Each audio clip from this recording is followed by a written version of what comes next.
ভালোবাসা আর ইচ্ছা থাকলে অল্প বয়সে সংসারে এসে সংসারটা মনের মতন করে গুছিয়ে নেওয়া যায়। এটাই হচ্ছে আমাদের ধর্ম। আর সংসার করতে গেলে পরিশ্রমটা কিন্তু মানুষের কাছে সবথেকে ইম্পর্টেন্ট জিনিস। হ্যালো আমার ফ্যামিলি, আসসালামু আলাইকুম। সকলে কেমন আছো? আই হোপ তোমরা সকলে অনেক ভালো আছো।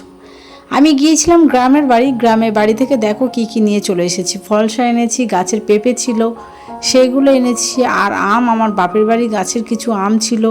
শ্বশুর বাড়ি থেকে দুটো তিনটে নিয়ে এসেছি, মানে শ্বশুর বাড়ি বলতে আমাদের গাছ থেকে দুটো তিনটে নিয়ে এসেছি।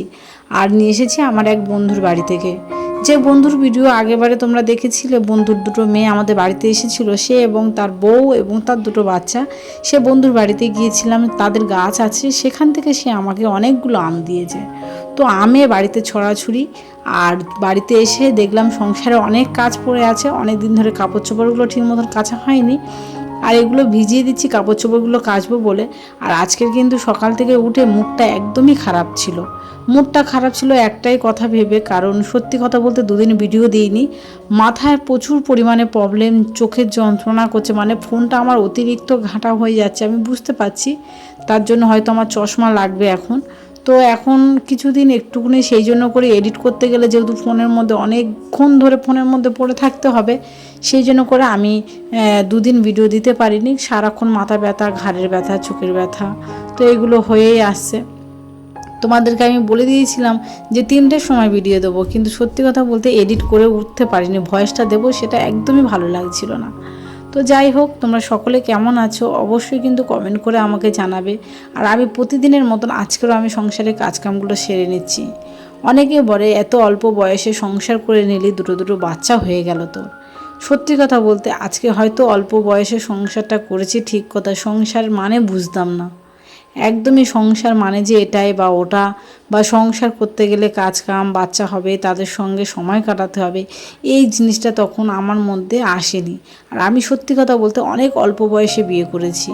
বিয়ে করার পরে তবে বুঝতে পারলাম আস্তে আস্তে, যদিও বা যদি হয়তো বাপের বাড়িতে থাকতাম বিয়ের পরে বিষয়টা বুঝতে পারতাম না। যেহেতু বাইরে আমাদের দিনটা বেশি পার হয়েছে, তখন দুজনে একা ছিলাম। আস্তে আস্তে প্রতিবেশীদের দেখে কিংবা আশেপাশে যারা থাকতো তাদের দেখে কিন্তু আমি শিখেছি সংসারটা কাকে বলে।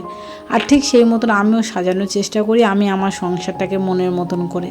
অল্প বয়সে সংসার যেহেতু শুরু করেছি, আর মরণের আগের দিন পর্যন্ত তো সংসারটা করতে হবে, সেই জন্য মন দিয়ে সংসার করছি। আর এদিকে দেখো যে পর্দাটা রান্নাঘরে লাগিয়েছিলাম, শুধু সরাতে গেলে পুরোটা সরাতে হয়, খুবই অসুবিধা হয়। সেই জন্য মাঝখান থেকে কেটে নিলাম, যেহেতু চাল বের করতে আর হয়তো কিছু খাবার টাবার বের করতে হবে, সেই জন্য করে কিন্তু আমি ওটা মাঝখান থেকে কেটে দুভাগ করে দিয়েছি যাতে একটু সুবিধা হয়। আর দেখো এবার কত সুন্দর লাগছে। আমাদের মেয়েদের কিন্তু যে কোনো কাজ করতে গেলে বুদ্ধিটা অনেকটা দরকার, যে কোনো কাজের জন্য। স্পেশালি অনেকের এই জিনিসটা বলে ছেলেদের মতন মেয়েদের বুদ্ধি নেই। হ্যাঁ, এটা ঠিক কথা একদম। কিন্তু একটা জিনিস বলতে পারি, ছেলেদের থেকে কিন্তু মেয়েদের ধৈর্য শক্তিটা অনেকটা বেশি। কেন বলি, একটা সংসারে একটা সারাদিন যদি দুটো বাচ্চা নিয়ে একটা স্বামীর কাছে যদি ছেড়ে দেওয়া হয়, সে কিন্তু সারাদিন দুটো বাচ্চা বলো, একটা বাচ্চা বলো, সামলাতে পারবে না। আর সংসারে এই যে বাচ্চাগুলো সারাদিন, স্পেশালি আমার সঙ্গে যে ঘটনা ঘটে থাকে, আমি তোমাদেরকে বিষয়টা বলি। যেদিন করে তোমাদের দাদাভাই বাড়িতে থাকে, দুটো বাবু এত ছটপট করে। আর আমার যেহেতু ছোট জায়গায় রেখে দুটো বাবুকে বড় করা সত্যিই খুব ডিফিকাল্ট ব্যাপার। আর সেই জন্য করে তোমাদেরকে বলি, স্পেশালি দুটো বাচ্চাকে নিয়ে যেদিনকে তোমার দাদাভাই বাড়িতে থাকে, তোমাদের দাদাভাইয়ের সঙ্গে কিন্তু বেশিরভাগ সময় আমার ঝামেলা টুকিটাকি লেগেই থাকে। কেন বলো তো? বাবুরা এত দুষ্টুমি করে যে তোমাদের দাদাভাই মাঝে মাঝে রেগে যায়। যেহেতু তারও রেগে যাওয়াটা স্বাভাবিক, কারণ সে সারাদিন বাইরে কাজ করে, একদিন হয়তো বাড়িতে রেস্ট নিল। আর বাচ্চারা ওরাও তো কোথাও যেতে পারে না, সব কিছু মিলিয়ে কিন্তু এইরকমই হয়ে থাকে। তো তোমাদের দাদাভাই যখন ওদের উপরে মানে বকে কিংবা মানে একটু শাসন করতে ওঠে, তখনই আমি বলি যে দেখো, ওদের উপরে ওই রকমই করো না, কারণ ওরা সারাক্ষণ বাড়ির মধ্যে থাকে, বাড়ি থেকে বাইরে বের হতে পারে না। তো স্পেশালি মেয়েদের ধৈর্য শক্তিটা আমার মনে হয় ছেলেদের ধৈর্য শক্তি আছে, অবশ্যই আছে, তবে আমার মনে হয় আমাদের গিন্নিদের মনে হয় একটু ধৈর্য শক্তিটা বেশি। আর এইদিকে দেখো আমার ছোটোবাবু আজকে ক্যামেরার সামনে শুধু বারবার বিরক্ত করে মারছে, কখনো হাত কখনো বা পা। আমি নিজে থেকে কখনো মারতে উঠছি, তবে মারবো না, এমনি ভয় দেখাচ্ছি ওকে যে বাবু মারবো, কিন্তু আমি ওকে মারবো না, এমনি ভয় দেখাচ্ছিলাম। তো এদিকে দেখো রান্নার জন্য কিন্তু আমি সবজি কেটে নিচ্ছি। আমি কিন্তু আজকে কিন্তু পেঁপে দিয়ে আলু দিয়ে মাছ দিয়ে রান্না করব, সেই জন্য দেখো সবজিটা রান্না করে নিচ্ছি। আর কি বলো তো, পাড়া গ্রামে যখন মানে আমি বাড়িতে ছিলাম, মানে শ্বশুর বাড়ি মানে আমাদের গ্রামের বাড়ি, তখন কিন্তু যেহেতু আমাদের নিজস্ব পুকুর ছিল, মাছটা কিনতে হতো না কখনো। আর সিরিন ছোটোবেলা থেকে ও শুধু এলো খেয়ে বড় হয়েছে, তো মাছ চিংড়ির প্রতি ওর অত ভক্ত ছিল না। আর ছোটো বাবুকে কিন্তু কিছু হোক না হোক প্রতিদিন মাছ দিয়ে ওকে ভাত দিতে হয়। মাছটা হলে দুটো ভাত খেতে পারে, এমনিতেই ভাত খায় না, খুবই কমই ভাত খায়। তার জন্য কিন্তু একটু মাছটা হলে তবু এক গাল হলে দুবার হলেও গালে ভাতটা দিতে পারি ওকে। আর এদিকে দেখো সবজিগুলো কেটে নিয়ে চলে এসেছি রান্নাঘরে, মাছটা ভাজছি। আর ছোটোবাবু বড়োবাবু এদিকে খেলা করছে, তাই আমি ওদেরকে একটু বুঝিয়ে দিচ্ছি, বাবু তোরা খেলা করছিস কর, কিন্তু ঘরটা বেশি এলোমেলো করিস না, কারণ আমি একদিক থেকে করছি আর একদিক থেকে ভিডিও শ্যুট করে করে যাচ্ছি। আর তোমাদের সকলের কাছে রিকোয়েস্ট করছি, ভিডিওগুলো কেউ স্কিপ করে দেখবে না, কারণ স্কিপ করে দেখলে খুবই অসুবিধা হয়। পুরো ভিডিওটা দেখো, আশা করছি তোমাদের খুব ভালো লাগবে। আর তোমাদের এই ভিডিওর মধ্যে যদি কিছু ভুল করে থাকি, তোমরা অবশ্যই কমেন্ট করে আমাকে জানাবে, আমি তাহলে সেটা আমার ঠিক করতে সুবিধা হবে, ভুলটা আমার ঠিক করতে সুবিধা হবে। আর এদিকে ভাতের ফ্যান ঝাড়াটা তোমাদেরকে দেখাতে পারলাম না, ভাতের ফ্যানটা ঝাড়া হয়ে গেছে, একটু গ্যাসের উপরে দিয়ে আর কি এটা একটু ঠিক করে নিলাম। মানে এই যে ভাতের তলায় যে ফ্যানটা থাকে সেটা একটু ঠিক করে নিলাম। ভাত ঝাড়ার পরে একটুখানি চুলোর উপরে কিংবা গ্যাসের উপরে রেখে দিলে ওটা একটু বেশি ভালো হয়। আর এদিকে দেখো মাছ ভাজা করছি আর রান্নার জোগাড় হচ্ছে। আর প্রেশার কুকারে কিন্তু ভাত যেহেতু হয়ে গেছে, প্রেশার কুকারে কিন্তু তোমাদের ছোটোবাবুর তরকারি হয়, ওর কিন্তু আমাদের তরকারি খাওয়ায় না। সিরিনকেও ছোটোবেলায় কিন্তু আমি এইভাবেই খাওয়াতাম, সিরিনকে ছোটোবেলায় প্রেশার কুকারে ভাত, প্রেশার কুকারে তরকারি ওকে খাওয়াতাম।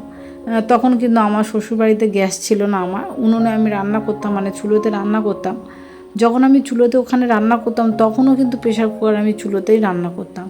তো আমি ফার্স্ট একটু আধটু ভয় পেয়ে গিয়েছিলাম, কিন্তু তারপরে দেখলাম যে না, প্রেশার কুকারে যখন আমি চুলোতে রান্না করব তখন যদি একটু ছাই দিয়ে দিই কিংবা সর্ষের তেল দিয়ে দিই, খুব সুন্দরই হয়, অসুবিধা হবে না, কালিটা তুলতেও সুবিধা হয়। তো দেখো আমি কিন্তু এপারে রান্নাটা করে নিচ্ছি, আমাদের ছোটোবাবুর তরকারি, আমাদের তরকারিটা করে নিচ্ছি, ভাতটা হয়ে গেছে অনেকক্ষণ আগে। শরীরটা যতটাই ভাবি ভিডিও করব না কেন, কিন্তু শরীরটা মাঝে মাঝে এতটাই ডাউন খায়, তোমাদেরকে আর কি বলবো। আর আজকে সকাল থেকে আবহাওয়াটা এতটাই খারাপ, কখনো ঝড় আসছে কখনো বৃষ্টি হচ্ছে, টানা 1:30 থেকে পুরো 3টে পর্যন্ত টানা বৃষ্টি হয়েছে এখানে। বৃষ্টির জন্য কিন্তু কোনো কাজ সারতে পারছিলাম না, এত বৃষ্টি হচ্ছে, এত ঝড় হচ্ছে। দেখো সেটা কিন্তু আমি তোমাদেরকে শেয়ার করছি, কী হালে বৃষ্টি হচ্ছে দেখো। ছোটোবাবু হাত বাড়িয়ে ভেজার চেষ্টা করছে, কিন্তু যেহেতু আবহাওয়া চেঞ্জ হচ্ছে, বৃষ্টিতে ভিজতে আমি ওদেরকে দেবো না। তারপরেও বাচ্চা তো, এমনি আমরা বড় মানুষরাও ভিজতে পছন্দ করে, ও তো বাচ্চা। চারিদিকটা তোমাদেরকে দেখিয়ে দিলাম। আর আমার গাছগুলো অবস্থা দেখো, গাছগুলো একটু পানির জন্য আশা করছিল, আর এই দেখো গাছগুলো ভালো মতন একটু আধটু পানি পেয়ে গেছে, মানে সব কটা গোড়া ভিজে গেছে। ড্রাগন গাছটা ভাবছি ওখান থেকে সরিয়ে নেবো, যেহেতু অতিরিক্ত পানি পাচ্ছে, ড্রাগন গাছ কিন্তু অত পানি দেওয়া উচিত নয়। আমি কদিন পরে ননদের বাড়ি যাব, ননদের বাড়িতে তোমাদের একটা ভিডিও শেয়ার করব, আমি আশা করছি সেটা আমি তোমাদেরকে শেয়ার করতে পারবো। ননদের বাড়ি যাব কারণ হচ্ছে ড্রাগন গাছে 2টো ড্রাগন ধরেছে, যেটা আমার ননদ আমাকে ভিডিও তুলে তুলে পাঠিয়েছিল, সেটা আমি তোমাদেরকে দেখাবো, ননদদের বাড়ি গিয়েই দেখাবো। তো এইদিকে দেখো 2টো জানালার দিকে তাকিয়ে দেখো পুরো সাদা হয়ে গেছে, ঝড়ও হচ্ছে অনেক। আর একটু বসে মাঝখানে আমটা কেটে খেয়ে নিলাম, যেহেতু এতগুলো আম নিয়ে কি করব, তা সারাক্ষণ আমি আর সিরিন আর ছোটোবাবু আম খেতেই আছি। আর তোমাদের দাদাভাই রাত্রেবেলা বাড়িতে আসলে তোমাদের দাদাভাই একটু আম কেটে দেবো। এই যে এই জিনিসগুলো দেখতে পাচ্ছ, এইগুলো কিন্তু আমার নয়, এইগুলো ছিল আমার এক প্রতিবেশী, সেও এখানে ভাড়া থাকতো, তো তারই এইগুলো, সে এখানে নেই, সে যেহেতু বাপের বাড়ি গেছে, জিনিসগুলো তার এখন নষ্ট হবে বলে আমাকে বললো, ভাবি তুমি এগুলো নিয়ে তোমার কাছে রেখে দাও। তো আমি রেখে দিয়েছিলাম, তার জন্য সে কিন্তু আমাকে ফোন করে বললো আমি এখন অনেক দিন আসবো না। তো সে আসবে না দেখে জিনিসগুলো যেহেতু পচে যাচ্ছে, খারাপ হয়ে যাচ্ছে, সেগুলো আবার ঢেলে নিলাম। আর রান্নাঘরের তলাটা না একটু পরিষ্কার করতে হবে, যেহেতু অনেক দিন ধরে আমি পরিষ্কার করিনি। দেখো এখানে শুধু হাঁড়ি বাসনটা রাখার জন্য কিন্তু জায়গাটা করেছিলাম, মানে ভাতের হাঁড়ি, তরকারি হাঁড়ি, কোনো ভাজি বা বাবুর যে লিকুইড দুধ নেই সেগুলো এখানে নিচে রান্না করে রান্নার জিনিসপত্রগুলো রাখবো ভেবেছিলাম। তো দেখো আমি এপারটা একটু গুছিয়ে নিচ্ছি, যেহেতু পুরো জায়গাটা এলোমেলো হয়ে গেছে। আমি মনে করি এটাই যে আমাদের সংসারের দিক থেকে যত গুছাবে তত কিন্তু দেখতে সুন্দর লাগবে। আর আমাদের সংসারে তো কাজের শেষ নেই, তুমি একটা কাজ করে উঠবে, দেখবে আর একদিকে আরেকটা কাজ তোমার জন্য উঁকি মারছে। সত্যি কথা বলতে সারাদিন আমাদের গৃহবধূরা কাজ করতেই ব্যস্ত থাকি, আর তার মাঝখানে যাদের বাড়িতে তো বাচ্চা আছে তাদের তুলনা নেই, কারণ তারা প্রচুর পরিমাণে ছটপটে হয়, প্রচুর পরিমাণে জ্বালাতন করে। কিন্তু কি করব, আমরা তো মা, আমাদেরকে এগুলো ধৈর্য ধরতে হবে। আর এদিকে দেখো, আর একটা যে র্যাক ছিল সেটা আমি ধোবো বলে কিন্তু সাইড করে রেখে দিয়েছি। এই সব কথা বলতে বলতে একটা জিনিস খুবই মনে পড়ে, যখন আমরা ছোট ছিলাম তখন আমরাও ঠিক এইভাবে আমার মাকে জ্বালাতন করতাম। আর আমি না এখনও পর্যন্ত একটু মাকে ভালোবাসতে ইচ্ছা হলে সারাক্ষণ মাকে মা মা করতেই থাকি। আর একটু কিছুতে যদি আমাদের ছোটোবাবু বড়োবাবু যদি সারাক্ষণ মা মা করতে থাকে, আমরা বিরক্ত বোধ করি। তাহলে আমার মারাও তো বিরক্ত বোধ করতো বলো। তাই আজকে যখন মা হয়েছি তখন এই বিষয়গুলো বুঝছি। মাকে এখনও পর্যন্ত বিরক্ত করতে ছাড়ি না, জানো। একটু কিছু হলে মা শুনছো আমার কথাটা, মায়ের সঙ্গে এইভাবে আমি করি। আমি আমার আব্বা মাকে প্রচুর পরিমাণে ভালোবাসি। তবে হ্যাঁ, খুব শীঘ্রই তোমাদের একটা ভিডিও আসবে আমার বাপের বাড়ি হোম ট্যুর, যেটা আমি তোমাদেরকে দেখাবো। কারণ কি বলো তো, ওটা আমার তোমাদেরকে দেখানোটা খুবই দরকার আমার মনে হচ্ছে। এক দুজন আমাকে কমেন্ট করেছিল যে আপু তোমার বাপের বাড়ি হোম ট্যুরটা দেখাও। এক দুজন বলেছিল, বেশি জন বলেনি। তবু আমি তোমাদেরকে দেখাবো, কারণ হচ্ছে এটাই যে কি কারণ বা কী ব্যাপার সেই ভিডিওর মধ্যে কিন্তু অবশ্যই বলবো তোমাদেরকে। আমার আব্বা মা গরিব বলে অনেকে এখনও পর্যন্ত তাদেরকে ছোট চোখে দেখে। গরিবটাই কী হয়েছে, আমার আব্বা মার মতন মানুষ পাওয়াটা সত্যি চাটিখানি ব্যাপার নয়। আমার আব্বা মা হয়তো গরিব হতে পারে, কিন্তু তাদের মনটা অনেক বড়। আর অনেকজন আছে এখনও পর্যন্ত আমার আব্বা মাকে দেখে ঘেন্না করে, কিংবা তাদের সঙ্গে এখনও পর্যন্ত কোনো আলাপ রাখে না। তো তাদের উপলক্ষে কিন্তু সেই ভিডিওটা থাকবে। আমরা স্টেশনে থাকতে পারি, কিন্তু আমাদের অত ছোট লোকের মন নয়, কিংবা আমরা অত খারাপ নয়। আমার আব্বা মা অনেক বড় মনের মানুষ। তোমরা যদি কেউ কখনো আমার বাড়িতে আসো, যেহেতু আমার আব্বা মা আমার পাশাপাশি থাকে, দেখবে আমার আব্বা মা কতটা ভালো মনের মানুষ। গরিব লোককে দেখে কখনো হিংসা কিংবা কখনো ঘেন্না করতে নেই। আর আমি সত্যি কথা বলতে, আমি জানি না কেন আমি ঠিক উল্টো একটা মানুষ। আমি কেউ আমার সামনে কাঁদলে আমাকেও তার দেখে কাঁদতে ইচ্ছা হয়, আমি অটোমেটিক কেঁদে ফেলি। তো এই জিনিসগুলো আমার মধ্যে আছে। আমি নিজেকে নিজে বড় মনে করছি না, কিন্তু আমার মধ্যে যে জিনিসগুলো আছে আমি সেগুলো তোমাদেরকে শেয়ার করলাম। দেখো, যে কোনো জিনিস পরিষ্কার পরিচ্ছন্ন রাখলে কত সুন্দর। দেখো, এই জিনিসটা পরিষ্কার করেছি, দেখো কত সুন্দর লাগছে। যে কোনো জিনিস মন থেকে চাইলে কিংবা মন থেকে যদি বলি আমি এটা পরিষ্কার করব, সংসারের যে কোনো জিনিস আমরা তো প্রতিদিন সব জিনিসে হাত দিই। সেই জিনিসগুলো যদি প্রতিদিন পরিষ্কার পরিচ্ছন্ন থাকে কি সুন্দর দেখায় না। তো আমগুলো ভাবলাম গামলিতে রেখে দেবো, তারপরে ভাবলাম যে গামলিতে রেখে দিলে হবে না, ওগুলো বনছে যেহেতু উপরে এখনও সবজির জায়গাটা ফাঁকা আছে, ওখানেই গুছিয়ে রেখে দিই। আর এদিকে দেখো, ঝড় বৃষ্টি মাথায় নিয়ে আমার কিন্তু রান্না করা কমপ্লিট হয়ে গেছে। প্রতিদিন রান্নার পরে কিন্তু আমি আমার ওভেনটাকে এই সুন্দরভাবে গুছিয়ে রাখার চেষ্টা করি, যেহেতু দুবেলায় রান্না হয় আমাদের, সকাল বিকেল দুবেলায় রান্না হয়। একবেলায় রান্না করি না, যেহেতু রেশনের চাল। আর যা গরম পড়েছে, গরমের কোনো একটা মাথা মুন্ডু নেই। তো অতিরিক্ত গরম পড়েছে। সত্যি কথা বলতে আমি মাঝে মাঝে আমার ভয় লাগে, ডাউট লাগে, যদি এটা আমার দোলখালি ঘর হতো, এরম ঝড় বৃষ্টির সময় আমরা কি করতাম। যেহেতু দেখো, সত্যি কথা বলতে ভাড়া বাড়িতে পাকা ঘর তো হয়তো মাসে মাসে ঘর ভাড়াটা দিতে হচ্ছে, সত্যি সেটা অনেক ডিফিকাল্টের ব্যাপার আমাদের জন্য। যেহেতু আমাদের মধ্যবিত্ত পরিবার, আমাদের দিন আনি দিন খাই, সেই অবস্থা ভাড়া বাড়িতে থাকা। সত্যি কথা জানি না জীবনে কিছু করতে পারবো কি না, যেহেতু ভাড়া বাড়ি থেকে সব টাকাই এখানেই শেষ। তো যাই হোক, যদিও বা কোনো দিনও কিছু করতে পারি সেটা অবশ্যই তোমাদেরকে শেয়ার করবো, আর যদিও বা না করতে পারি সেটাও তোমাদেরকে শেয়ার করব। দেখো, যে কোনো জায়গা বললাম পরিষ্কার পরিচ্ছন্ন রাখলে কত সুন্দর দেখায়।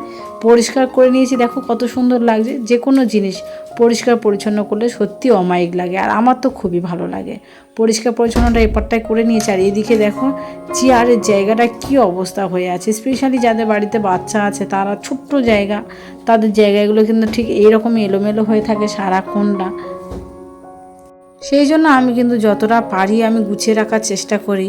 আর এদিকে দেখো, পানির র্যাকটা ভেবেছিলাম ঘরে রেখে দিয়ে আসবো। হ্যাঁ, ওটা কিন্তু কুরবানি ঈদের সময় আমি নিয়ে চলে যাব দোলখালি। এখানে কিছু জিনিসপত্র নিয়ে চলে যেতে হবে, যেহেতু ঈদের সময় ওখানে থাকবো 2-3 দিন। তোমরা ওখানে ব্লগিং দেখতে পাবে আশা করছি, যদি আল্লাহ বাঁচিয়ে রাখে, কিংবা আল্লাহ যদি ভালো রাখে, কিংবা আল্লাহ যদি চায়। তো এদিকে দেখো কি অবস্থা, মানে সারাক্ষণ আমি গুছাচ্ছি, সারাক্ষণ আমি মানে সকালবেলা থেকে উঠে মানে ভোরবেলা থেকে উঠে মানে পাটা আমি থামিয়ে রাখতে পারি না। সারাদিন সংসারে কাজ কাম নিয়ে ব্যস্ততার মধ্যে আমার দিন পার হয়ে যায়। তো যাই হোক, এদিকে দেখো, যেহেতু পুতুল আমাদের বাড়িতে রাখতে নেই, আমি কিন্তু পুতুলগুলো সবসময় ঘুরিয়ে রাখি যাতে ওদের মুখগুলো না দেখা যায়। পুতুল এমনিতেই ঘরে রাখতে নেই, কিন্তু ওর পাপা যেহেতু নিয়ে আসে আর বাবুরা পুতুল হলে খুবই পছন্দ করে, সেই জন্য যেহেতু ঘরে নামাজ পড়া হয় সেই জন্য ঘুরিয়ে রাখি। ওরা যখন খেলা করতে চায় তখন কিন্তু আমি ঘুরিয়ে ওদেরকে খেলা করাই। তো আর এইদিকে দেখো, আমার কিন্তু ঘরদোরগুলো ঝাঁট দেওয়া হয়ে গেছে, গুছানো কমপ্লিট হয়ে গেছে। আর সত্যি কথা বলতে, আমি কিন্তু স্বামীর ঘর অল্প বয়সে বিয়ে করেছি। স্বামী ঘর যে কিভাবে করতে হয় সত্যি কিছু জানা ছিল না। সব কিছু আস্তে আস্তে শিখে আজকে কিন্তু একটা বেশ ভালো সংসারী হয়ে গেছি। তো তোমাদেরকে সাজেস্ট করতে পারি, কে কি বললো কে কি করলো সেসবের দিকে না কান দিয়ে তোমরা তোমাদের মতন সংসার, যেহেতু বিয়ে হয়েছে দেখো সংসার করতেই হবে, এটা স্বাভাবিক। তো তোমরা মন দিয়ে তোমাদের সংসার করো, কে কি বললো না বললো কারোর কথায় কান দিও না। আর আমি আমার মতন সবসময় থাকতে ভালোবাসি।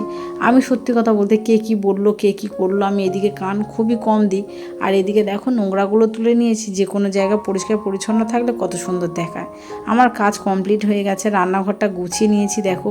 আর আমার রুমটাও তোমাদেরকে দেখাবো। তো আজকের ভিডিওটা কেমন লেগেছে সেটা কিন্তু অবশ্যই বলবে। আর কি বলো তো, সংসার করব বলে কিন্তু আজকে ভাড়া বাড়িতে এসে আছি, আর অল্প বয়সেও বিয়ে করে সংসারের মূল্যটা বুঝে নিয়েছি। তো এই আজকে আমাদের ভিডিওর মধ্যে ছিল। তো কেমন লাগছে অবশ্যই কিন্তু কমেন্ট করে বলবে। আমার কিন্তু ঘরদোর পরিষ্কার পরিচ্ছন্ন রাখতে বেশ ভালো লাগে। আজকের ভিডিওটা এই পর্যন্ত থাকুক। সকলে দোয়া করবেন আমাদের সকলের জন্য। আর সবাই সুস্থ থাকবেন, ভালো থাকবেন। খুদা হাফিজ।